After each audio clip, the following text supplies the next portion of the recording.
유진그룹의 상징인 강남의 초고층 빌딩 72층. 박지영 전무의 사무실은 서울의 야경을 한눈에 품고 있었다. 하지만 그녀의 눈은 통유리 너머 화려한 불빛 대신 책상 위 한 장의 진단서에 처박혀 있었다. 진행성 척수 신경 손상, 회복 가능성 0%. 지난 15년간 수십 번도 더 보았던 절망적인 단어들의 나열일 뿐이었다. 더 이상 현대의학이 해드릴 수 있는 것은 없습니다. 오늘 오후 대한민국 최고의 의료진을 갖췄다는 세브란스 병원의 VIP 병동에서 이태준 원장이 내뱉은 말은 사형 선고나 다름없었다. 지영은 마른 입술을 깨물었다. 15년. 강철 같던 아버지, 대한민국 건설업계의 신화라 불리던 김동수 회장이 하루아침에 식물인간처럼 변해버린 시간. 그 세월 동안 그녀는 돈으로 할 수 있는 모든 것을 했다. 세계 최고의 의사들을 수소문했고 검증되지 않은 실험적인 치료에도 수십억을 쏟아부었다. 돌아온 것은 언제나 똑같은 결론뿐이었다. 똑똑. 전무님, 회장님 모시고 갈 시간입니다. 정 기사의 목소리에 지영은 억지로 몸을 일으켰다. 감정을 지운 가면을 쓴 채 그녀는 아버지의 병실로 향했다. 차가운 소독약 냄새가 코를 찔렀다. 병실 복도를 가로지르는 그녀의 날카로운 구두굽 소리가 유난히 크게 울렸다. 아버지는 전동 휠체어에 앉아 창밖을 보고 있었다. 한때 카리스마 넘치던 눈은 초점을 잃은 채 허공을 맴돌았다. 아버지 가시죠. 지영의 목소리에는 어떤 감정도 실려 있지 않았다. 그녀는 익숙하게 휠체어 손잡이를 잡고 병원 로비를 가로질렀다. 그녀의 값비싼 캐시미어, 코트와 명품 가방은 그녀의 사회적 지위를 보여주었지만 그 어떤 사치품도 그녀의 깊은 좌절감과 피로를 가릴 수는 없었다. 병원 자동문이 열리며 1월의 칼바람이 안으로 스며들었다. 지영이 아버지의 어깨에 담요를 여며주던 바로 그 순간이었다. 저기요. 낡고 해진 옷을 입은 소년 하나가 그들 앞을 가로막았다. 먼지투성이 맨발, 깡마른 얼굴. 하지만 그 소년의 눈빛만큼은 이상할 정도로 강렬하고 올곧았다. 지영의 미간이 좁혀졌다. 비켜, 동냥할 생각이라면 사람 잘못 봤어. 얼음장처럼 차가운 목소리였다. 하지만 소년은 물러서지 않았다. 돈은 필요 없어요, 아주머니. 또랑또랑한 목소리가 로비에 울렸다. 제가 할아버지를 다시 걷게 해드릴 수 있어요. 정적. 고요한 호수에 던져진 돌멩이처럼 소년의 말은 지영에 굳어있던 세상에 파문을 일으켰다. 지영은 순간 얼어붙었다. 이 아이가 아버지에 대해 어떻게 안단 말인가. 감히 우리 가족의 가장 큰 고통을 가지고 장난을 치다니. 분노가 머리끝까지 치밀어 올랐다. 너 지금 뭐라고? 그녀가 경비원을 부르기 위해 손을 들려던 찰나였다. 믿을 수 없는 광경이 그녀의 눈에 들어왔다. 지난 10년 넘게 미동조차 없던 아버지의 오른손 검지가 아주 미세하게 거의 알아챌 수 없을 정도로 까딱거렸다. 그리고 평생 절망만이 담겨있던 아버지의 눈이 난생 처음 보는 간절한 빛을 담은 채 소년을 향해 있었다. 마치 지영에게 애원하는 듯했다. 제발 이 아이의 말을 들어보라고. 지영은 숨을 멈췄다. 이건 착각일 리가 없었다. 소년은 다시 한번 말했다. 그의 눈은 흔들림 없이 지영을 향해 있었다. 진심이에요. 도와드리고 싶어요. 경비원이 다가오는 것을 본 지영은 자기도 모르게 입을 열었다. 아닙니다. 괜찮아요. 그녀는 혼란스러운 머리를 애써 감추며 휠체어를 돌려 출구로 향했다. 하지만 병원을 나서는 내내 그리고 대기하고 있던 검은색 제네시스에 아버지를 태우는 동안에도 아버지의 그 간절했던 눈빛과 미세하게 떨리던 손가락의 감각이 뇌리에서 떠나지 않았다. 차 안의 침묵은 무거웠다. 정 기사는 백미러로 조용히 두 사람의 눈치를 살폈다. 김동수 회장은 여전히 창밖을 소년이 서 있던 병원 입구 쪽을 바라보고 있었다. 그의 눈에는 지영이 지난 몇 년간 단 한 번도 보지 못했던 관심이라는 감정이 서려 있었다. 집으로 돌아오는 길 지영은 스마트폰을 확인하며 애써 그 만남을 잊으려 했다. 또 다른 사기꾼이겠지. 서울에는 그런 사람들로 가득하니까. 하지만 아버지의 변화된 표정이, 그 작은 희망의 불씨가 그녀의 마음을 무겁게 짓눌렀다. 15년간 그녀가 쏟아부은 모든 노력에도 꿈쩍 않던 아버지가 어째서 저런 더러운 행색의 아이에게 반응을 보인단 말인가. 익숙한 감정이 가슴속에서 피어올랐다. 분노, 질투, 그리고 무엇보다 깊은 좌절감. 제가 할아버지를 다시 걷게 해드릴 수 있어요. 소년의 자신감 넘치던 목소리가 귓가에 계속해서 울려 퍼졌다.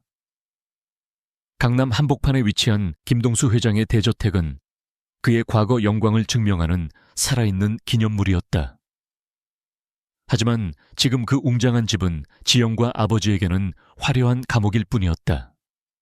가정부와 간병인들이 분주하게 회장을 맞았지만 그의 생각은 여전히 다른 곳에 있는 듯했다. 지영은 아버지를 방에 모셔다 드린 후 곧장 자신의 서재로 향했다. 벽에 걸린 사고, 전 행복했던 시절의 가족사진이 그녀를 맞았다.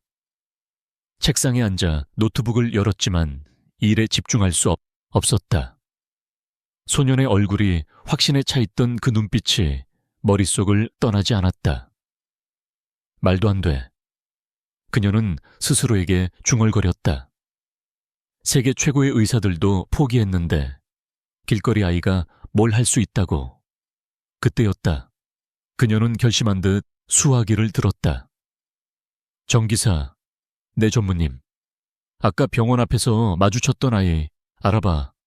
그 꼬마 말씀이십니까? 그래.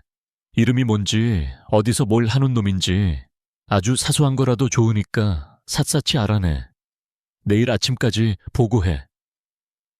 전화를 끊은 지영은 창밖으로 펼쳐진 서울의 야경을 바라보았다. 빌딩들의 불빛이 별처럼 빛나고 있었다. 그녀는 스스로에게 물었다. 왜 아버지는 그 아이에게 반응했을까? 15년 만에 처음으로 보인 그 희망의 신호는 대체 무엇이었을까? 이성은 헛된 기대라고 경고했지만 지난 15년간 절망에 익숙해진 그녀의 마음. 한 구석에서 그녀 스스로도 인정하고 싶지 않은 아주 작은 불씨가 조용히 타오르기 시작했다. 어쩌면 하는 위험하고도 달콤한 속삭임이었다. 다음 날 아침 대저택의 공기는 전날보다 한층 더 차갑게 얼어붙어 있었다. 아침 식사를 위해 식당으로 내려온 지영은 이미 와서 앉아있는 불청객들을 보고 미간을 찌푸렸다. 고모인 김영희와 그녀의 아들 박상훈이었다. 10수년째 유진그룹의 경영권을 호시탐탐 노리는 하이에나 같은 인간들이었다. 어머, 우리 조카님 오셨네. 밤새 안녕하셨고 김영희가 입에만 미소를 담은 채 비꼬듯 말했다. 그녀의 아들 상훈은 다리를 꼬고 앉아 대놓고 지영을 아래 위로 훑어보았다. 고모님과 상훈 씨가 여긴 어쩐 일이세요? 이른 아침부터. 지영은 맞은편 의자에 앉으며 차갑게 응수했다. 오빠 문병 왔지. 그럼 무슨 일로 왔겠니? 영희가 과장된 몸짓으로 냅킨을 펼치며 말했다. 어제 이 원장한테 연락받았어. 우리 오빠 상태가 그리 안 좋다며 15년이야 지영가. 이제 그만 편안하게 보내드리는 게 자식된 도리 아니겠니? 편안하게라는 단어에 실린 악의를 지영이 모를 리 없었다. 그 말은 곧 산소호흡기를 떼고 유산을 분배하자는 뜻이었다. 회사 돈으로 밑빠진 독에 물 붓는 것도 하루 이틀이지. 상훈이 거들었다. 의학적으로 이미 끝난 사람한테 쏟아붓는 돈, 그거 다 주주들 피 같은 돈입니다. 박전무. 지영은 들고 있던 포크를 조용히 내려놓았다. 식기는 대리석 테이블에 부딪히며 날카로운 소리를 냈다. 아버지의 치료 방침은 보호자인 제가 결정합니다. 그리고 회사 경영은 대표이사인 제가 책임지고요. 그녀의 목소리는 낮고 조용했지만 그 안에는 누구도 거스를 수 없는 단호함이 있었다. 두 분은 유진그룹의 대주주이실 뿐 경영진은 아니시죠. 아버지를 뵙고 싶으시면 간병인에게 안내하라고 하겠습니다. 식사 맛있게 하세요. 읍지영은 한치의 망설임도 없이 자리에서 일어났다. 등 뒤로 영희의 악에 받친 목소리가 들려왔지만 그녀는 돌아보지 않았다. 서재로 들어와 문을 닫자마자 그녀는 참았던 숨을 몰아쉬었다. 저들의 탐욕스러운 얼굴을 보는 것만으로도 진절머리가 났다. 모두가 아버지가 죽기만을 바라고 있었다. 그때 주머니 속 스마트폰이 진동했다. 발신자는 정 기사였다. 네, 정 기사. 전무님, 어제 말씀하신 아이에 대해 알아봤습니다. 지영은 마른 침을 삼켰다. 그래, 말해봐. 이름은 이정우, 나이는 12살로 추정됩니다. 1년 전 할머니가 돌아가신 뒤로는 보육원에도 들어가지 않고 혼자 지내온 것 같습니다. 노숙을 하거나 쉼터를 전전한 것으로 보입니다. 고아의 노숙까지 지영의 예상에서 크게 벗어나지 않는 정보였다. 하지만 이어지는 정 기사의 말은 그녀의 허를 찔렀다. 특이한 점이 있습니다. 지난 1년 넘게 거의 매일 세브란스 병원 근처를 배회했다고 합니다. 특히 병원 재활치료센터 창문 근처에서 안을 들여다보는 모습이 여러 번 목격되었습니다. 근처 노점상 할머니 말로는 낡은 수첩에 무언가를 빼곡히 적기도 했다더군요. 지영은 순간 할 말을 잃었다. 재활치료센터 수첩에 무언가를 적어 그것은 단순한 동냥이나 사기를 위한 행동과는 거리가 멀었다. 그것은 관찰이었고 어쩌면 학습이었을지도 모른다. 그녀는 어젯밤 아버지가 보여주었던 간절한 눈빛을 떠올렸다. 미세하게 움직였던 손가락의 떨림을, 그리고 방금 전 고모와 사촌의 탐욕스러운 얼굴을. 그래, 뭘 더 잃을 게 있단 말인가. 아버지는 이미 의학적으로 사형 선고를 받은 몸.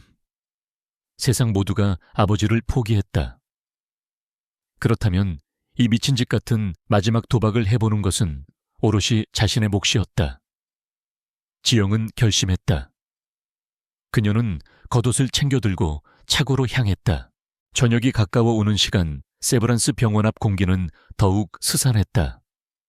지영은 병원 입구 근처 벤치에 앉아있는 깡마른 소년을 발견했다. 소년은 자기 몸만 한 배낭을 옆에 두고 표지가 다해진 두꺼운 책을 읽고 있었다. 그 집중력은 주위의 소음조차 뚫지 못하는 듯 했다. 지영은 천천히 그에게 다가갔다. 그녀의 그림자가 책 위를 덮고 나서야 소녀는 고개를 들었다. 아직도 여기 있었네. 지영이 말했다. 정우는 그녀를 보고 놀란 기색도 없이 오히려 희미하게 미소를 지었다. 아주머니가 다시 오실 줄 알았어요. 그 당연하다는 듯한 태도에 지영은 어이가 없었다. 착각하지 마. 널 믿어서 온 게 아니니까. 이건 거래야. 그녀는 소년의 눈을 똑바로 응시했다. 그 눈에는 여전히 나이에 맞지 않는 깊이와 확신이 담겨 있었다. 우리 집으로 가자. 네가 뭘 할 수 있는지 내 눈으로 직접 확인하겠어. 그녀의 목소리는 한겨울 서리처럼 차가웠다. 내 실력을 증명해봐. 지영은 잠시 말을 끊었다가 한 글자 한 글자 힘주어 경고했다. 하지만 명심해. 아주 작은 실수라도 생긴다면, 혹은 내 아버지께 해가 되는 짓이라고 판단되면 넌 그 대가를 치르게 될 거야. 김동수 회장의 침실은 세상에서 가장 비싼 감옥이었다. 최첨단 의료 장비들이 뿜어내는 무미건조한 기계음 속에서 박지영은 팔짱을 낀 채 안락 의자에 앉아 있었다. 방구석에 설치된 2대의 소형 카메라는 붉은 빛을 깜빡이며 모든 것을 기록하고 있었다. 이건 치료가 아니라 검증이었다. 사기꾼의 정체를 만천에 드러내기 위한 철저한 시험대. 소년 이정구는 그 살벌한 분위기에 조금도 위축되지 않았다. 그는 낡은 배낭에서 닳고 다른 노트를 꺼내더니 김동수 회장의 휠체어 앞에 조용히 무릎을 꿇었다. 할아버지, 지금부터 조금 움직일 거예요. 불편하시면 바로 말씀해 주세요. 정우의 작은 손이 마비된 회장의 발목을 조심스럽게 감쌌다. 지영은 저도 모르게 몸을 앞으로 기울였다. 소녀는 다짜고짜 주무르거나 스트레칭을 시키지 않았다. 그는 눈을 감고 몇 분간 회장의 다리, 근육의 미세한 떨림이나 천의 변화를 느끼는 듯 했다. 마치 숙련된 장인이 오래된 악기를 조율하듯 든 신중한 몸짓이었다. 신경은 전깃줄과 같아요. 전구가 나직이 설명하기 시작했다. 전기가 끊어진 게 아니라 신호가 길을 잃어버린 거예요. 우리는 몸이 그 길을 다시 기억하도록 도와줘야 해요. 그는 회장의 발목을 천천히 아주 작은 각도로 돌리기 시작했다. 그러고는 종아리와 허벅지의 특정 부위를 일정한 간격과 압력으로 꾹꾹 눌렀다. 지영의 눈에는 그저 어린애 장난처럼 보였지만 소년의 임에는 어느새 땀방울이 송골송골 맺혀 있었다. 바로 그때였다. 딩동. 요란한 초인종 소리가 저택의 정적을 깨뜨렸다. 잠시 후 가정부가 곤란한 표정으로 침실 문을 두드렸다. 전무님, 이태준 원장님과 김영희 사모님께서 오셨습니다. 지영의 얼굴이 싸늘하게 굳었다. 고모가 이태준 원장을 끌고 온 것이 분명했다. 판을 뒤흔들려는 속셈이었다. 아니나 다를까 문이 열리고 김영희와 박상훈, 그리고 흰 가운을 입은 이태준 원장이 위압적인 기세로 방에 들어섰다. 세상에, 이게 무슨 짓이야. 김영희가 경악한 듯 소리쳤다. 박지영, 네가 드디어 미쳤구나. 어디서 근본도 모를 꼬마애를 데려와서 아버지 몸에 손을 대게 해 주술이라도 시키는 거니. 이태준 원장은 전문가적인 시선으로 방 안을 훑어보더니 전구를 향해 경멸적인 눈빛을 보냈다. 박 전무님, 이건 매우 위험한 행동입니다. 그의 목소리는 냉정하고 권위적이었다. 비전문가의 무분별한 신체 접촉은 환자의 마비된 혈관 속에 잠복해 있던 혈전 어깨슈환을 유발하거나 더 큰 신경 손상을 초래할 수 있습니다. 당장 중단시키십시오. 지영은 입술을 깨물었다. 이성적으로는 이 원장의 말이 옳았다. 하지만 그녀의 시선은 어느새 다시 아버지의 얼굴로 향해 있었다. 아버지의 눈은 희미하지만 분명한 기대를 담고 전구를 바라보고 있었다. 나가주세요. 지영이 말했다. 뭐라고? 영희가 되물었다. 이건 제 책임에 진행하는 겁니다. 방해하지 말고 모두 나가주세요. 박지영, 방 안의 공기가 터지기 일보 직전에 풍선처럼 팽팽해졌다. 고모의 고함과 이 원장의 의학적 경고가 뒤섞여 지영의 머리를 어지럽혔다. 그녀가 이 모든 것을 멈춰야겠다고 생각하며 자리에서 일어나려던 바로 그 순간이었다. 모든 소음을 비웃듯 정우의 차분한 목소리가 방 한가운데를 갈랐다. 할아버지, 제 말 들리시죠? 소녀는 주위의 아수라장은 안중에도 없다는 듯 오직 김동수 회장에게만 집중하고 있었다. 오른쪽 엄지발가락에 힘을 줘보세요. 뇌에서 발가락 끝까지 전기가 흐른다고 상상하시는 거예요. 아주 조그만요. 모두의 시선이 담요 아래 회장의 발로 쏠렸다. 1초, 2초. 숨막히는 침묵이 흘렀다. 상훈이 비웃음을 터뜨리려던 찰나였다. 까딱. 김동수 회장의 오른쪽 엄지발가락이 아주 미세하게 하지만 분명한 의지를 담고 움직였다. 가정부의 입에서 작은 탄성이 터져 나왔다. 지영은 저도 모르게 입을 틀어막았다. 그녀의 눈이 믿을 수 없다는 듯이 커졌다. 김영희와 박상우는 할 말을 잃고 멍하니 그것만 쳐다봤다. 15년 동안 그 어떤 자극에도 반응하지 않던 죽은 것과 같았던 아버지의 신체 일부가 지금 눈앞에서 의지를 갖고 움직인 것이다. 모두가 충격과 경의에 휩싸여 있던 그 순간 오직 한 사람만이 다른 반응을 보였다. 이태준 원장의 얼굴이 새하얗게 창백해졌다. 그의 프로페셔널한 가면이 찰나의 순간 깨어졌다. 그는 움직이는 발가락을 기적을 보듯 바라본 것이 아니었다. 그의 눈에 스친 것은 놀라움이 아니었다. 그것은 잘 짜인 계획이 틀어지는 것을 목격한 자의 당혹감과 숨겨왔던 비밀이 드러날지도 모른다는 희미한 공포의 그림자였다. 기적은 짧았다. 방 안을 채웠던 경이로운 정적은 이태준 원장의 마른 기침 소리에 깨졌다. 그는 어느새 평소의 냉철한 표정을 되찾고 있었다. 일시적인 근육 경련 현상일 수 있습니다. 의미를 부여할 필요 없습니다. 하지만 그의 목소리에는 미세한 떨림이 섞여 있었다. 김영희는 아들의 팔을 붙잡고 여전히 충격에서 헤어나오지 못한 채였다. 박지영은 쿵쾅거리는 심장을 애써 진정시키며 다시 한번 전구에게 기회를 주기로 마음먹었다. 그 순간만큼은 저 아이가 정말 무언가를 해낼 수 있을지도 모른다는 미친 믿음이 싹 텄다. 그날 저녁 지영은 고모와 사촌 그리고 이태준 원장을 사실상 쫓아내다시피 돌려보냈다. 전구는 저녁 식사 후에도 2차례 더 치료를 진행했고 그때마다 김동수 회장의 발가락은 더딘지만 분명하게 반응했다. 15년 만에 처음으로 대저택에는 희망이라는 낯선 감정이 희미하게 감돌았다. 문제는 그날 밤 자정이 넘어 발생했다. 커헉 헉 고요한 저택복도에 김동수 회장의 거친 숨소리가 울려 퍼졌다. 간병인의 비명소리에 지영은 잠옷바람으로 뛰쳐나왔다. 아버지의 침실에 도착했을 때 그녀는 얼어붙고 말았다. 아버지가 가슴을 부여잡은 채 극심한 고통을 호소하고 있었다. 안색은 종잇장처럼 창백했고 입술은 파랗게 변해 있었다.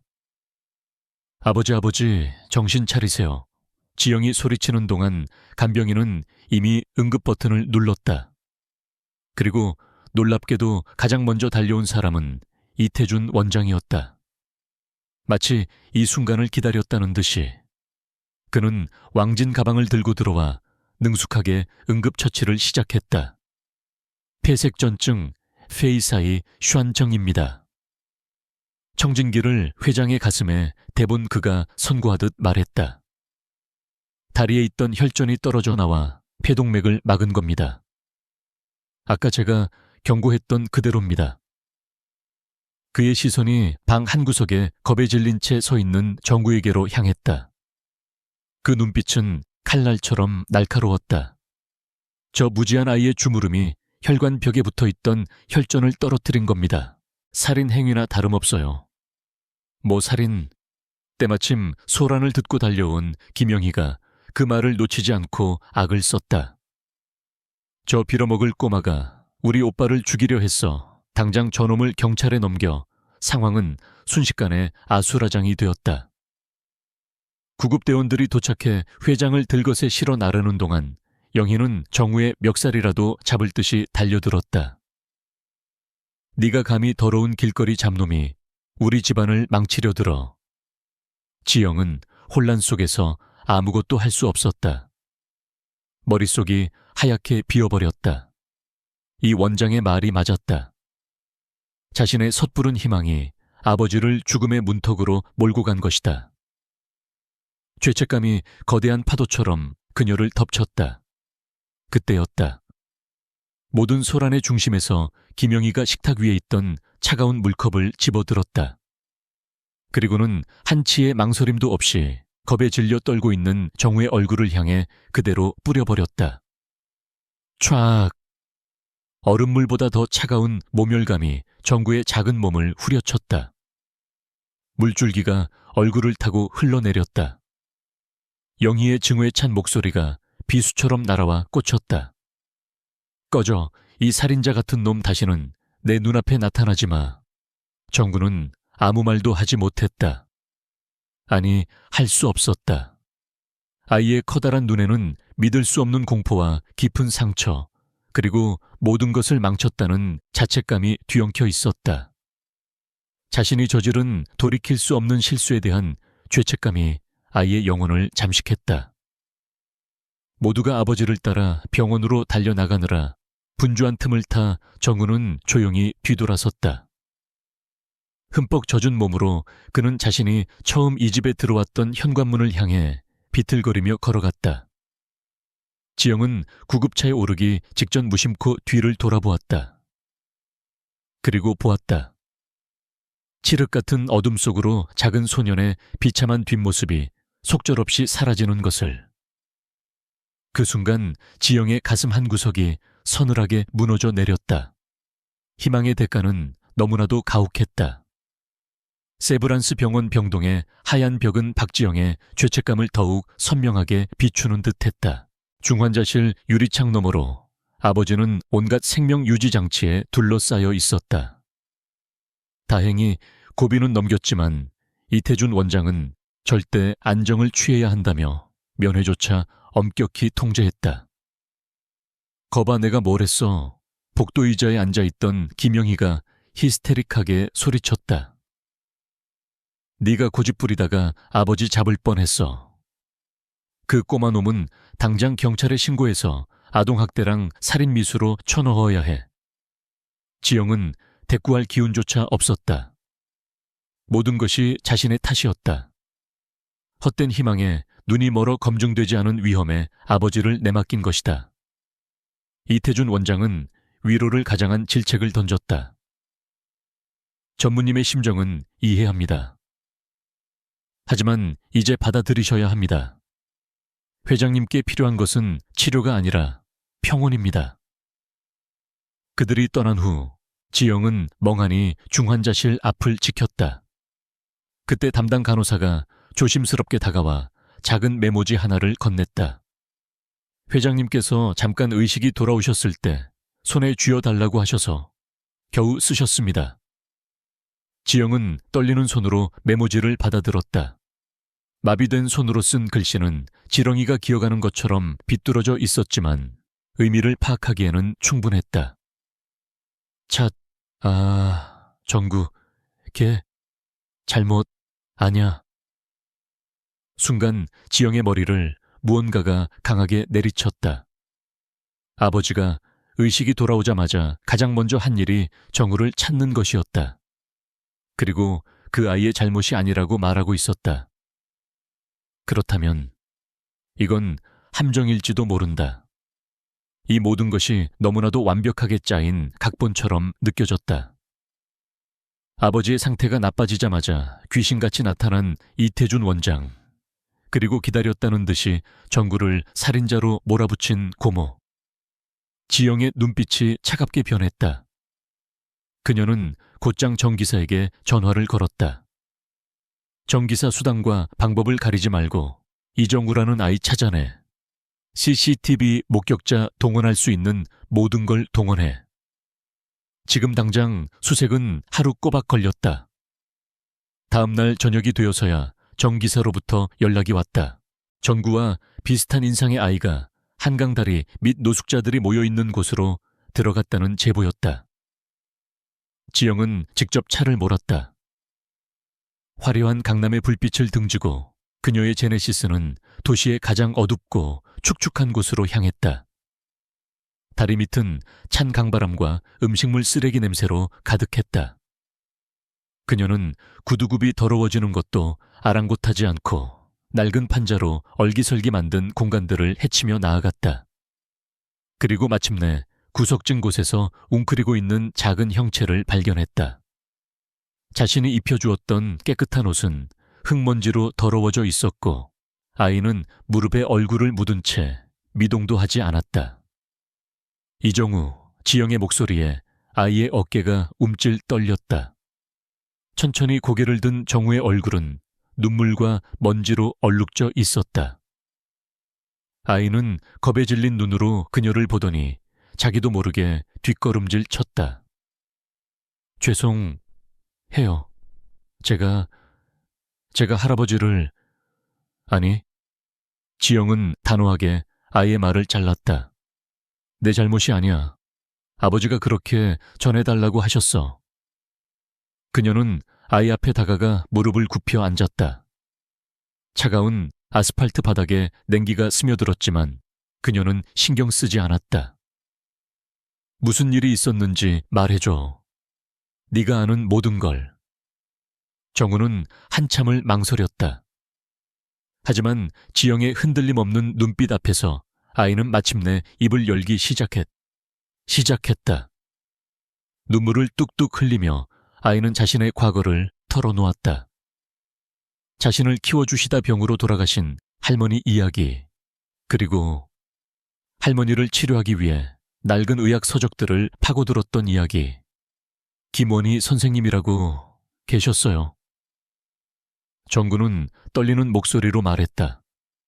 병원에서 만난 은퇴한 의사 선생님이셨는데 저한테 모든 걸 가르쳐 주셨어요. 할머니가 돌아가신 뒤에 유일한 제 편이셨는데 그분도 작년에 돌아가셨어요. 할아버지를 치료한 방법은 전부 선생님이 알려주신 거예요. 지영은 아이의 고백을 묵묵히 들었다. 그 이름 김원희, 낯선 이름이었지만 그녀는 그 이름이 모든 퍼즐의 마지막 조각이 될 것임을 직감했다. 일어나 지영이 정구에게 손을 내밀었다. 우리 집으로 가자. 전구는 믿을 수 없다는 듯 그녀를 바라보았다. 그날 밤 대저택의 현관문이 열리고 박지영이 이정우의 손을 잡고 들어섰을 때 거실에서 기다리고 있던 김영희와 박상우는 경악을 금치 못했다. 네가 미쳤구나. 박지영 저 살인 미수범을 다시 끌어들여 지영은 싸늘한 눈으로 두 사람을 쏘아보았다. 그리고는 집안의 모든 고용인들이 들을 수 있는 크고 분명한 목소리로 선언했다. 똑똑히 들으세요. 지금 이 순간부터 이전구는 제 보호 아래 이 집에서 지낼 겁니다. 그녀는 정우의 어깨를 단단히 감쌌다. 이 결정에 동의하지 못하는 분이 있다면 지금 당장 이 집에서 나가시면 됩니다. 고모님이라도 예외는 없습니다. 박지영의 폭탄 선언에 김영희는 얼굴이 시뻘개져서 길길이 날뛰었지만 끝내 제 발로 저택을 떠나야 했다. 저택의 실권이 누구에게 있는지 다시 한번 각인된 순간이었다. 그날 이후 정우는 지영의 아들이자 김동수 회장의 손자처럼 저택의 새로운 구성원으로 자리 잡기 시작했다. 며칠 후 김동수 회장은 일반 병실로 옮겨졌다. 위기는 넘겼지만 여전히 절대 안정이 필요하다는 이태준 원장의 소견 때문이었다.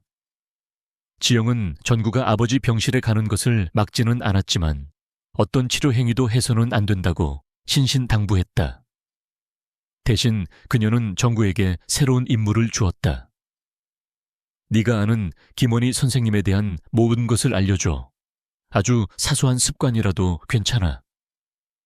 전구는 기억을 더듬어 김원희라는 인물을 퍼즐 조각처럼 맞춰 나갔다. 은퇴한 생물학 교수이자 비정규직 의사였던 것, 언제나 낡은 연구 노트를 들고 다녔던 것, 그리고 이태준 원장의 이름을 들을 때마다 유난히 씁쓸한 표정을 지었던 것까지. 이태준 원장, 그 이름 확실하니? 지영이 날카롭게 물었다. 네, 태준이 그놈만 아니었어도 일하는 말을 혼잣말로 하시는 걸 몇 번 들었어요. 지영은 비서에게 비밀리에 김원희라는 인물과 이태준 원장의 과거 행적에 대해 낱낱이 조사하라고 지시했다. 거대한 음모의 실마리가 잡혀가는 듯 했다. 아버지의 상태는 기적적으로 호전되고 있었다. 정구는 치료 대신 매일 병실을 찾아 김 회장과 대화를 나누었다. 어린 소녀는 놀라울 정도로 해박한 의학 지식으로 회장의 마비된 신경계가 어떻게 다시 살아날 수 있는지 마치 동화처럼 재미있게 설명해 주었다. 절망에 빠져 세상과 담을 쌓았던 노 회장은 15년 만에 처음으로 희망이라는 감정을 학습하기 시작했다. 그는 웃음을 되찾았고 식욕도 돌아왔다. 그리고 마침내 마비되었던 발목을 제 의지로 까딱거릴 수 있게 되었다. 지영과 정우, 그리고 김동수 회장. 피 한 방울 섞이지 않은 세 사람은 병실 안에서 그들만의 방식으로 서서히 진짜 가족이 되어가고 있었다. 하지만 그들을 지켜보는 아기의 그림자 또한 더욱 짙어지고 있었다. 어느 날 저녁 지영이 회사 일로 늦게 귀가했을 때였다. 저택의 주방에서 다급한 목소리가 들려왔다. 이걸 회장님 죽에 넣으라는 말씀이세요. 20년간 집안일을 해온 명자 씨의 목소리였다. 지영은 걸음을 멈추고 그림자 속에 몸을 숨겼다. 쉿 목소리 낮춰요. 박상훈이었다. 그냥 수면제예요. 회장님, 요즘 통잠을 못 주무신다고 해서 푹 주무시라고 넣는 것뿐이니까. 명자 씨는 그냥 시키는 대로 해요. 우리 엄마가 주는 특별 상여금 받고 싶으면. 하지만 이건 의사 처방에도 없는 약인데. 잔말 말고 해요. 상훈이 신경질적으로 쏘아붙였다. 그 순간 지영이 주방으로 들어섰다. 그녀의 등장에 상훈과 명자 씨의 얼굴이 하얗게 질렸다. 상훈의 손에는 작은 약병이 들려 있었다. 상훈 씨. 지영의 목소리는 얼음처럼 차가웠다. 지금 뭐 하는 거죠? 지영아. 그게 아니라 아버님 잠이라도 편히 주무시라고. 상훈은 당황해서 말을 더듬었다. 지영은 그의 손에서 약병을 빼앗아 들었다. 라벨이 떼어진 정체불명의 약병이었다. 명백한 악에 회복 중인 아버지의 신경계를 교란시키려는 비열한 수작이었다. 명자 씨, 지영이 상훈에게서 눈을 떼지 않은 채 말했다. 이 약병 잘 보관해두세요. 그리고 오늘 일은 못 본 걸로 하시고요. 네네 전무님. 명자 씨는 고개를 조아리며 약병을 받아들고 서둘러 자리를 피했다. 주방에는 두 사람만 남았다. 지영은 상훈에게 천천히 다가갔다. 공포에 질린 그의 눈이 흔들리고 있었다. 한 번만 더 내 아버지나 정우에게 손댈 생각 마. 그녀의 목소리는 뱀처럼 낮게 속삭였다. 다음번엔 내가 무슨 짓을 할지 나도 장담 못해. 이건 경고야. 상훈은 아무 대답도 못하고 뒷걸음질 치다 황급히 저택을 빠져나갔다. 그날 밤 지영의 비서로부터 중간 보고가 도착했다.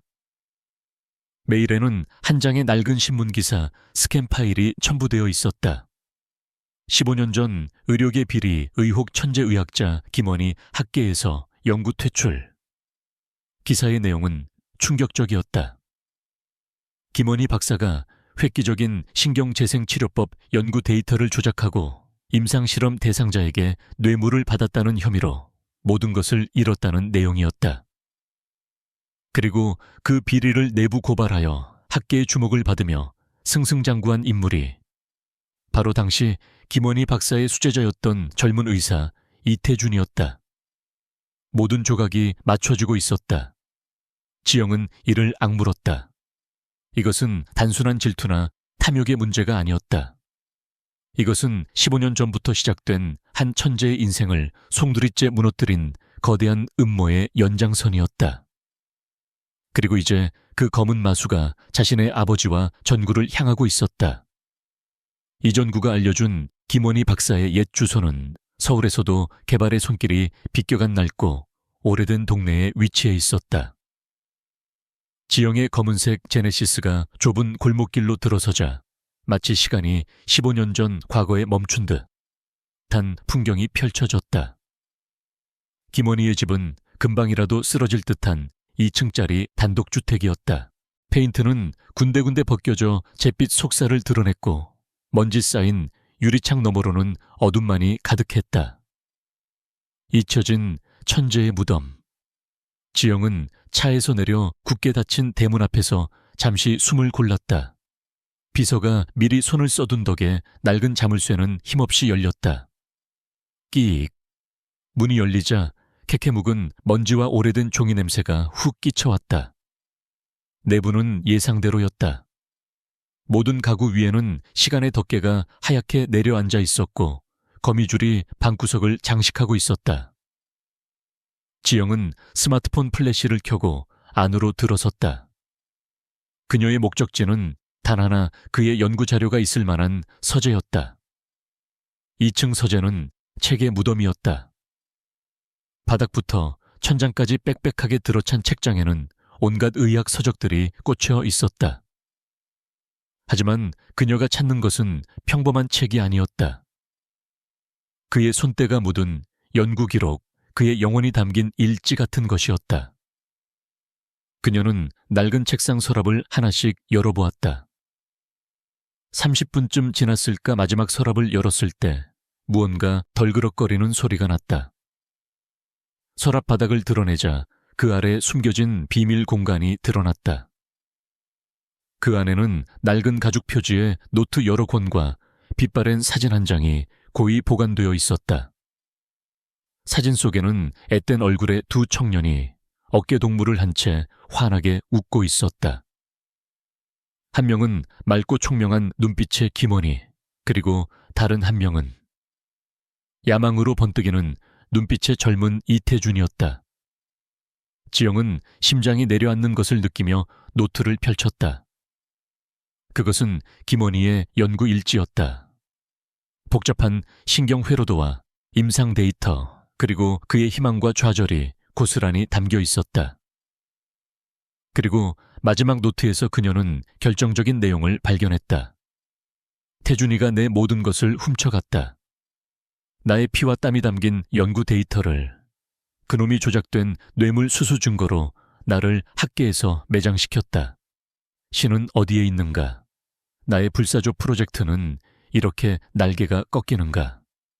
배신감과 분노가 담긴 글씨들이 그녀의 눈을 파고들었다. 모든 것이 명확해졌다. 이태준은 스승의 연구를 훔쳐 자신의 것으로 만들었고, 아버지가 15년째 걷지 못하는 것은 그의 무능함 때문이 아니라 혹시라도 아버지가 회복될 경우 과거의 진실이 드러날까 두려워 의도적으로 방치한 결과일지도 모른다는 끔찍한 가설에까지 다다랐다. 바로 그 순간이었다. 광서재 문이 거칠게 열리며 박상훈이 들이닥쳤다. 그의 얼굴은 탐욕과 조급함으로 일그러져 있었다. 그거 내놔. 상훈이 헐떡이며 소리쳤다. 이태준의 사주를 받고 그녀를 미행한 것이 틀림없었다. 네가 여길 어떻게... 시끄럽고 순순히 내놓는 게 좋을 거야. 박전무. 상훈이 비열하게 웃으며 그녀에게 다가왔다. 그깟 늙은이랑 꼬마 하나 믿고 너무 나댔어. 지영은 본능적으로 연구일지를 가슴에 품었다. 이것은 아버지와 정우를 구할 유일한 증거였다. 꿈깨. 이게 상훈이 그녀에게 달려들었다. 비좁은 서재 안에서 격렬한 몸싸움이 벌어졌다. 지영은 필사적으로 저항했지만 남자의 힘을 당해낼 수는 없었다. 상훈은 그녀의 머리채를 잡아 흔들었고 낡은 책장으로 거칠게 밀어붙였다. 쿵 지영의 등이 책장에 부딪히며 책들이 우수수 쏟아져 내렸다. 그녀는 고통에 찬 신음을 흘렸지만 품에 안은 노트만큼은 놓지 않았다. 상훈이 노트를 빼앗기 위해 그녀의 팔을 비트는 순간이었다. 악!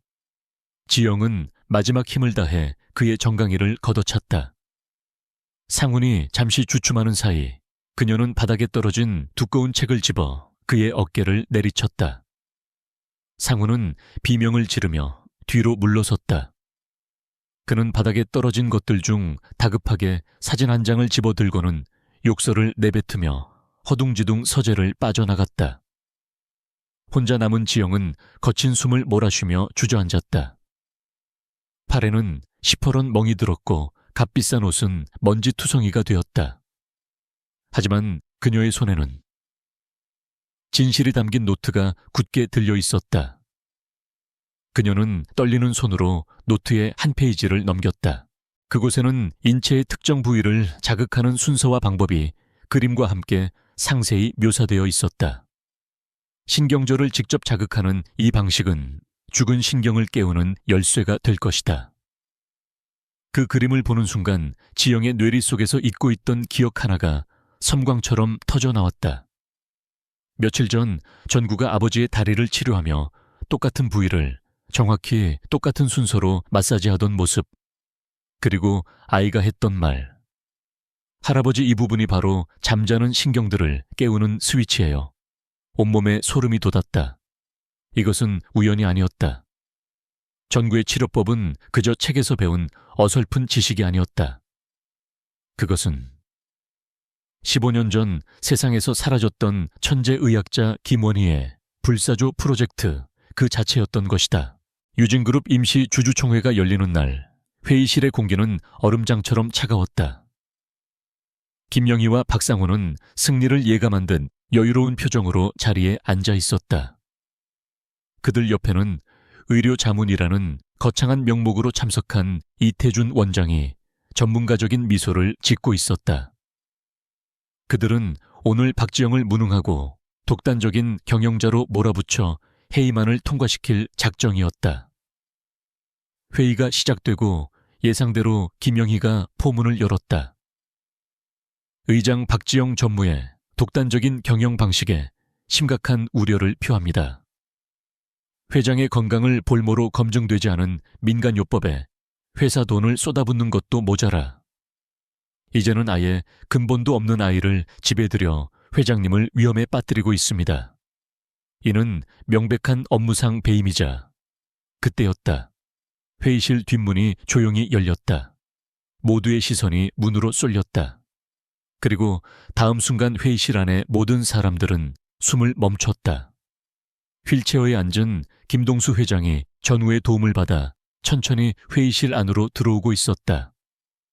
지난 15년간 단 한 번도 공식 석상에 모습을 드러낸 적 없었던 그룹의 총수가 나타난 것이다. 김영희와 박상훈 그리고 이태준의 얼굴이 경악으로 굳어졌다.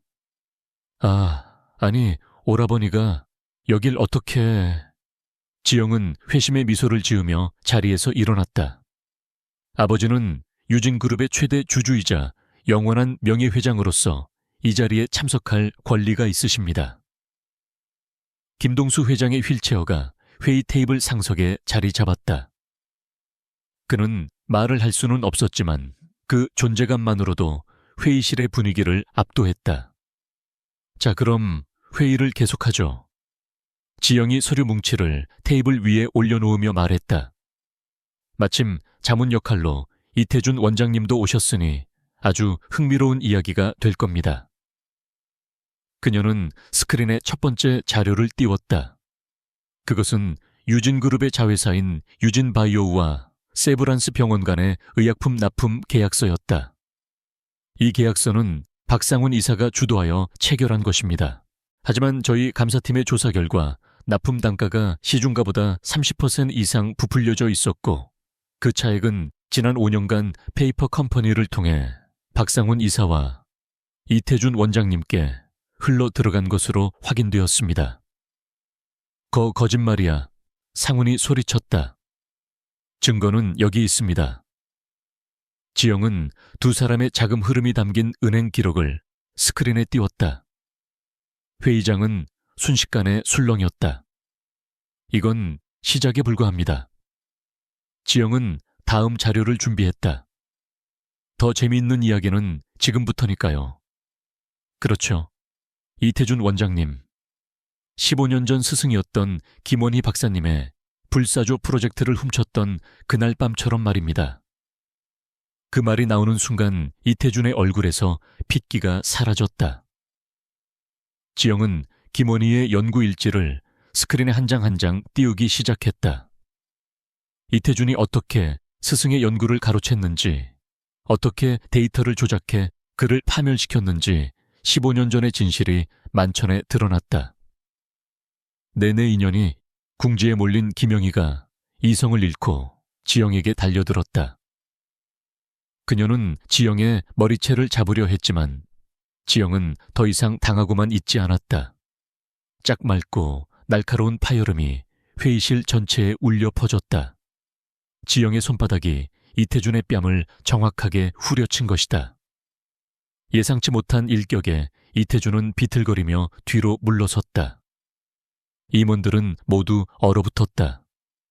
감히 스승의 인생을 짓밟고 내 아버지의 15년을 지옥 속에 가둬. 지영의 눈에서 불꽃이 튀었다. 내 놈은 인간도 아니야. 이태준은 붉게 부어오른 뺨을 감싸쥔 채 아무 말도 하지 못했다. 그때였다. 말. 모두의 귀를 의심하게 하는 쇳소리 섞인 목소리가 들려왔다. 김동수 회장이었다. 그는 휠체어 팔걸이를 부서져라 붙잡고 온몸을 부들부들 떨며 무언가를 말하려 애쓰고 있었다. 그리고 다음 순간 기적 같은 일이 벌어졌다. 김동수 회장이 전구의 부축을 받으며 아주 천천히 하지만 분명하게 자리에서 일어섰다. 그는 테이블 끝을 붙잡고 위태롭게 몸을 지탱했다. 15년 만에 처음으로 자신의 두 다리로 땅을 딛고 선 것이다. 그는 피를 토할 듯한 노력으로 이태준을 향해 손가락질하며 외쳤다. 쟁이는 바로 너다. 그 한마디에 모든 것이 끝났다. 이태준의 세계가 김영희의 야망이 와르르 무너져 내리는 순간이었다. 주주총회 다음 날 유진그룹과 세브란스 병원은 대한민국을 뒤흔든 스캔들의 진원지가 되었다. 방송사 뉴스 헤드라인과 신문 한 면은 온통 이태준 원장과 유진그룹 일가의 비리 의혹으로 도배되었다. 플래시 세례가 융단처럼 깔린 검찰청사 입구한 때 의료계의 명망 높은 권위자였던 이태준은 고개를 숙인 채 기자들의 질문을 피해 안으로 끌려 들어갔다. 뒤이어 김영희와 박상훈 역시 횡령 및 배임 혐의로 소환되었다. 그들의 오만했던 얼굴에서는 더 이상 어떤 위세도 찾아볼 수 없었다. 박지영은 자신의 사무실 통유리창 너머로 그 광경을 차갑게 내려다보았다. 이것은 복수가 아니었다. 15년간 골마터진 상처를 도려내는 고통스럽지만 반드시 필요한 수술이었다. 물론 대가는 있었다. 총수 부재와 오너 리스크가 맞물려 유진그룹의 주가는 연일 폭락했다. 불안에 휩싸인 임원들은 연일 그녀의 사무실 문을 두드렸다. 하지만 지영은 흔들리지 않았다. 그녀는 밤을 새워 그룹의 재무구조를 재편하고 비상경영 체제를 선포하며 위기에 정면으로 맞섰다. 그녀의 눈빛은 그 어느 때보다 단단했고 그 모습에 오히려 술렁이던 내부 여론이 잠잠해지기 시작했다. 혼란의 폭풍 속에서도 지영은 가장 중요한 일을 잊지 않았다. 그녀는 법무팀을 통해 이정우의 정식 입양 절차를 시작했다. 서류상의 아들이 아닌 법적으로 완벽한 그녀의 아들로 만들기 위한 첫걸음이었다. 정구의 삶에도 변화의 바람이 불었다. 사기꾼 신동으로 불리던 아이는 하루아침에 비운의 천재 의학자를 계승한 소년으로 재평가받았다. 권위 있는 의학저널에서 김원희 박사의 불사조 프로젝트를 재조명하는 기사가 실렸고 몇몇 양심 있는 의학자들은 15년 전의 마녀 사냥에 대해 자성의 목소리를 냈다. 한 대학병원에서는 정구를 만나고 싶다는 연락이 오기도 했다. 모든 것이 제자리를 찾아가는 어느 맑은 오후 지영은 정구의 손을 잡고 한적한 교회의 한 공동묘지를 찾았다. 비석에는 김원희라는 이름 석자만이 외롭게 새겨져 있었다. 스승을 잃고 세상에 홀로 남겨졌던 소년과 스승의 모든 것을 앗아간 자들과 싸워온 여자는 말없이 비석 앞에 섰다. 정구는 가져온 마른 수건으로 비석의 먼지를 정성껏 닦아냈다. 그러고는 품에 안고 있던 낡은 노트를 비석 앞에 조심스럽게 내려놓았다. 그가 지난 1년간 꼼꼼하게 기록하고 김동수 회장을 치료하며 완성해낸 김원희 박사의 연구가 담긴 결정체였다. 선생님, 저예요. 정구. 아이의 목소리가 가을바람에 실려 흩어졌다. 제가 해냈어요. 선생님의 연구가 틀리지 않았다는 걸 세상에 증명했어요. 정우의 눈에서 뜨거운 눈물이 후드득 떨어졌다. 이제 편히 쉬세요. 선생님의 꿈. 선생님께서 사람들을 구하고 싶어 하셨던 그 마음. 이제 제가 이어서 꼭 이뤄드릴게요. 지영은 말없이 아이의 어깨를 감싸 안았다. 그녀 역시 눈시울이 뜨거워졌다. 보고 계실 거야. 하늘에서 아주 자랑스러워 하시면서. 그 후 며칠 지영은 김원희 박사의 낡은 집을 그의 이름을 딴 작은 기념관이자 연구재단으로 만들기 위한 준비를 시작했다. 명자 씨와 인부들이 집을 정리하던 중 낡은 서재의 책장, 깊숙한 곳에서 빛바랜 편지 봉투 하나가 발견되었다. 봉투에는 받는 사람의 이름 없이 진실을 발견한 분에게라고만 쓰여 있었다. 그날 밤 서재에서 편지를 건네받은 지영은 조심스럽게 봉투를 열었다. 그것은 김원희가 자신의 모든 것을 잃었던 그날 밤에 쓴 유서와도 같은 편지였다. 나의 모든 것을 잃었다. 하지만 괜찮다. 진실은 언젠가 밝혀질 것이기에 단 하나 마음에 걸리는 것은 나의 결백을 증명하기 위해 끝까지 애썼던 나의 어린 제자 박선영 간호사다. 이태준의 협박에 못 이겨 어쩔 수 없이 나를 떠나야만 했던 그녀. 지영은 숨을 죽였다. 그리고 편지의 마지막 문장에서 그녀의 시간은 그대로 멈춰버렸다. 부디 그녀가 홀로 낳아 지켜내야만 했던 그 아이를 세상이 따뜻하게 품어주기를. 그 아이의 이름은 정우다. 김원희 박사의 편지는 지영의 세상에 또 한 번의 지진을 일으켰다. 이정구, 그 아이가 단순히 스승의 뜻을 이은 제자가 아니라 스승의 모든 것을 지키려 했던 여인이 낳은 아들이었다니. 모든 퍼즐 조각이 비로소 제자리를 찾았다. 아이가 가졌던 천재성과 의학에 대한 기묘한 집착은 아버지와 어머니로부터 물려받은 운명의 유산이었던 것이다. 지영은 며칠 밤낮을 고민했다. 아이의 생모 박선영 간호사를 찾아야 하는가, 진실을 알려야 하는가. 그녀는 수없이 많은 경우의 수를 떠올렸다. 하지만 결국 그녀는 편지를 조용히 금고 깊숙한 곳에 넣었다. 가족은 피로 맺어지는 것이 아니다. 이 순간 함께하는 사람들이 바로 가족이다. 아이에게 또다시 혼란과 상처를 줄 수는 없었다. 언젠가 정구가 스스로 자신의 뿌리를 찾고 싶어 할 때, 그때 이 편지를 건네주리라. 지금은 아니었다. 폭풍이 지나간 저택에 모처럼 따스한 햇살이 들었다. 김동수 회장은 병원에서 퇴원하여 집으로 돌아왔다. 이태준의 족쇄에서 벗어난 그의 회복 속도는 놀라웠다. 그는 이제 보조기구에 의지해 비록 더디고 서툴렀지만 스스로 거실을 오갈 수 있을 정도가 되었다. 지영은 그날 저녁 특별한 만찬을 준비했다. 식탁에는 김 회장과 지영, 그리고 정우 단 3사람의 자리만이 놓여 있었다. 20년간 집안일을 해온 명자 씨는 눈물을 글썽이며 그 모습을 흐뭇하게 바라보았다. 텅 비어 있던 거대한 저택이 15년 만에 처음으로 온기로 채워지는 순간이었다. 정우야, 네 식사를 하던 지영이 와인잔을 내려놓고 정구를 불렀다. 아이는 고개를 들었다. 내일이면 법적으로 넌 내 아들이 된단다. 박정우. 이름도 마음에 드니 정우의 눈이 동그래졌다. 아이는 손에 들고 있던 포크를 떨어뜨렸다. 정말, 그래. 이제 네가 원한다면 나를 엄마라고 불러도 괜찮아. 정우는 아무 말도 하지 못했다. 그저 큰 눈에서 굵은 눈물방울이 뚝뚝 떨어져 접시 위로 떨어졌다. 4살 때 엄마가 떠난 후 세상에 홀로 남아 할머니 손에 자라야 했던 아이. 할머니마저 돌아가시고 유일한 스승이었던 김원희 박사까지 잃었던 아이. 그 작은 아이에게 엄마라는 단어는 너무나도 낯설고 아픈 이름이었다. 김동수 회장이 거친 손을 뻗어 정우의 손등을 따뜻하게 감쌌다. 이제부터 내가 내 할아버지다 아가.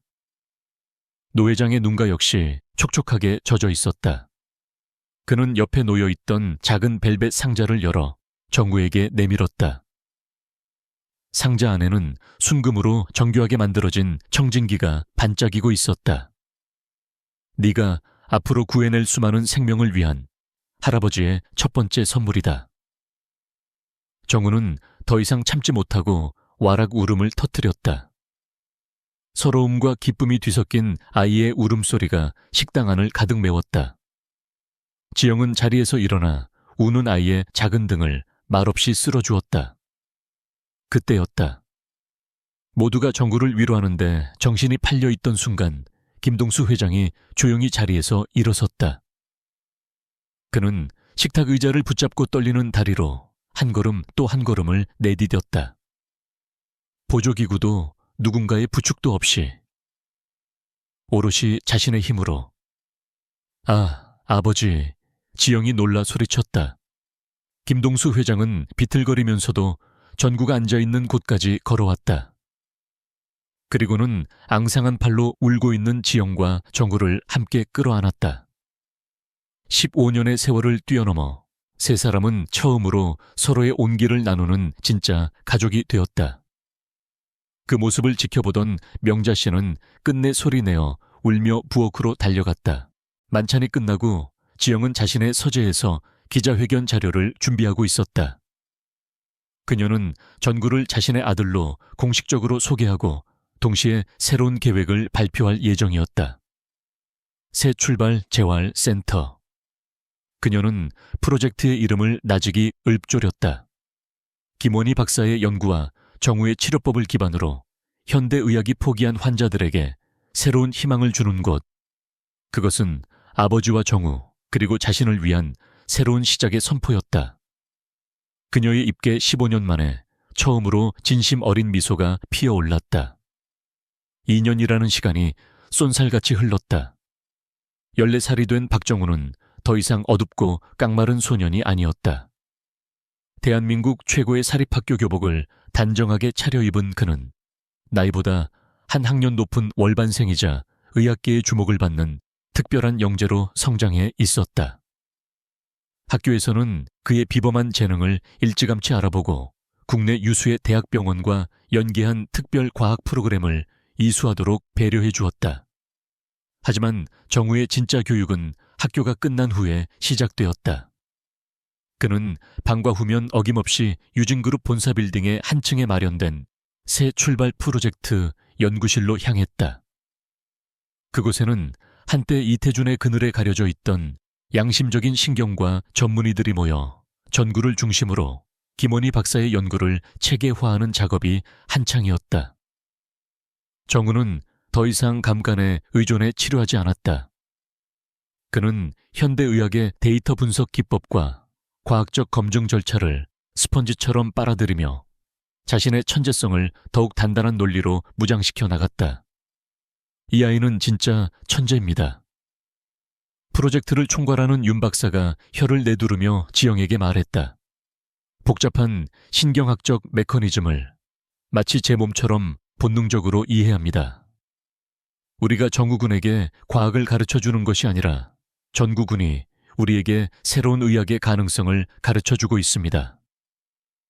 김동수 회장의 진전은 느렸지만 꾸준했다. 치료 시작 6개월 후 그는 평행봉의 지지를 받아 몇 분 동안 서 있을 수 있게 되었다. 1년 후에는 지팡이를 사용해 짧은 거리를 걸을 수 있었다. 그리고 2년이 지난 지금 그는 특별한 행사가 없는 날에는 지팡이 없이도 저택 정원을 혼자 산책할 수 있을 정도가 되었다. 그의 경이로운 회복 과정은 김동수의 기적이라 불리며 새 출발 재활센터에 대한 기대를 한껏 끌어올리는 가장 확실한 증거가 되었다. 한편 박지영은 유진그룹을 성공적으로 이끄는 냉철한 경영자이자 세상의 편견과 싸우는 희망의 전도사로 완전히 탈바꿈에 있었다. 그녀는 강남의 노른자 땅이었던 그룹 소유의 부지를 과감하게 내놓아 재활센터 건립을 추진했다. 수천억 원이 투입되는 거대한 프로젝트였다. 이것은 단순한 사업이 아닙니다. 한 기자회견에서 그녀가 단호하게 말했다. 이것은 절망에 빠진 이들을 위한 희망의 메시지입니다. 우리는 현대의학과 검증된 대체의학을 결합하여 기존 의료 시스템이 포기했던 환자들에게 새로운 기회를 제공할 것입니다. 모든 것이 순조롭게 미래를 향해 나아가는 듯한 어느 주말 오후였다. 지영과 정우 김동수 회장은 헬멧을 쓴 채 한창 공사가 진행 중인 재활센터 부지를 둘러보고 있었다. 거대한 철골 구조물이 위용을 드러내고 있었고 수백 명의 인부들이 분주하게 움직였다. 할아버지 저기가 신경자극 치료실이 들어설 곳이에요. 할아버지께서 처이음 받으셨던 치료를 더 많은 분들이 받게 될 거예요. 전구가 손가락으로 한 곳을 가리키며 자랑스럽게 말했다. 김동수 회장은 흐뭇한 미소로 고개를 끄덕였다. 네가 없었다면 난 여전히 저 저택의 창문 너머로 세상을 구경만 하고 있었을 게다.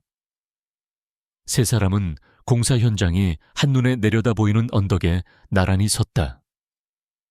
지영은 지난 2년간의 시간을 떠올렸다. 아버지의 휠체어를 밀며 절망에 빠져있던 자신 갑자기 나타나 기적을 속삭였던 작은 소년, 그리고 그들을 둘러쌌던 수많은 음모와 배신. 모든 것이 꿈처럼 아득하게 느껴졌다. 그녀는 자신도 모르게 정우의 손을 꼭 잡았다. 정우야, 네가 우리 가족을, 특히 나를 완전히 바꿔놓았어. 지영이 나직이 말했다. 난 예전에 감정을 드러내는 걸 두려워했어.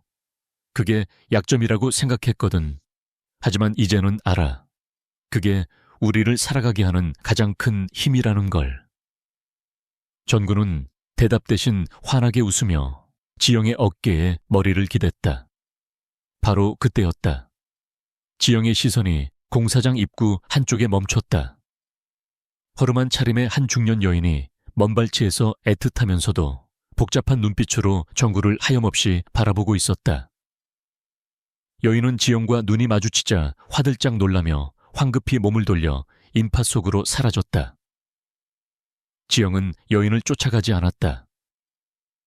그녀는 김원희 박사의 편지에서 보았던 박선영 간호사의 젊은 시절 사진을 기억해냈다. 방금 전 그 여인의 얼굴에 세월의 풍패 깎인 그 시절의 모습이 희미하게 남아있었다. 그녀는 아무 말 없이 다시 한번 전구의 어깨를 힘주어 감싸 안았다. 아이의 미래는 과거의 상처가 아닌 바로 이곳 희망이 자라나는 이 땅 위에 굳건히 서 있어야만 했다. 이전구가 김동수 회장을 처음 만났던 그 겨울날로부터 정확히 3년이 흐른 뒤 새 출발 재활센터의 개원식 날이 밝았다. 서울의 하늘은 거짓말처럼 맑고 푸르렀다. 유리 외벽이 햇빛을 받아 눈부시게 반짝이는 현대적인 건물 앞에는 레드 카펫이 깔렸고 국내외 수백 명의 의료 전문가들과 기자들, 그리고 정계와 재계의 주요 인사들이 구름처럼 모여들었다. 센터 정면에는 새 출발이라는 힘찬 필체의 현판이 당당하게 자리 잡고 있었다. 행사가 시작되기 1시간 전 센터의 원장실이 될 공간에서 박지영은 아버지의 넥타이를 마지막으로 매만져주고 있었다. 말끔한 맞춤 정장을 입은 김동수 회장은 더 이상 지팡이에 의지하지 않았다. 그의 걸음걸이에는 지난 17년의 공백이 무색할 만큼 자신감이 넘쳤다. 떨리세요, 아버지? 조금. 김 회장이 웃으며 대답했다. 하지만 좋은 의미에서 떨리는구나. 3년 전만 해도 이런 날이 올 거라고는 상상조차 못했으니. 연마 할아버지, 저 준비 다 됐어요. 문을 열고 들어온 박정우는 어느새 훌쩍 자라 소년과 청년의 경계에 서 있었다. 맞춤 교복을 입은 그의 눈빛은 여전히 총명했고 그 안에는 이제 세상을 향한 따뜻한 자신감이 가득했다. 지영은 두 남자의 손을 한 번씩 꼭 잡았다. 가죠. 우리의 새로운 시작을 알리러. 개원식 무대는 센터 입구에 설치되어 있었다.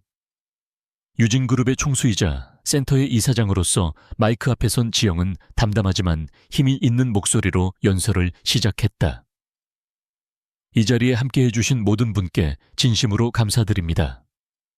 새출발 재활센터는 단순히 병을 치료하는 건물이 아닙니다.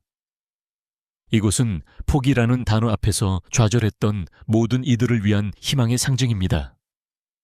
그녀는 연설을 잠시 멈추고 무대 아래에 서 있던 아버지와 아들을 향해 손을 내밀었다. 그리고 그 희망은 3년 전 추운 겨울날 한 용감한 소년이 건넨 작은 속삭임에서 시작되었습니다. 김동수 회장과 박정우가 무대 위로 올라왔다. 카메라 플래시가 쉴 새 없이 터졌다. 김 회장은 지영에게서 마이크를 건네받았다. 그의 눈에는 감동의 눈물이 고여 있었다. 여러분, 저는 17년 동안 걷지 못했습니다. 떨리는 목소리였지만 그 안에는 강한 울림이 있었다. 의사들은 제가 다시는 걸을 수 없을 거라고 말했습니다. 하지만 오늘 저는 제 두 다리로 여러분 앞에 서 있습니다. 세상 사람들은 이것을 기적이라고 부릅니다. 그때 김 회장은 모두를 놀라게 하는 행동을 했다. 그는 옆에 서 있던 정우의 손을 높이 들어 올렸다. 하지만 이것은 기적이 아닙니다. 이 아이가 제게 가르쳐준 것은 인간의 의지는 그 어떤 의학적 한계보다 위대하다는 진실이었습니다. 결코 포기하지 않는 마음이 바로 기적을 만드는 힘이라는 것을 저는 이 작은 거인을 통해 배웠습니다. 연설이 끝나고 행사의 마지막 순서인 테이프 커팅식이 거행되었다. 지영과 김 회장 그리고 정구는 나란히 서서 황금 가위를 들었다. 카운트다운이 시작되었다.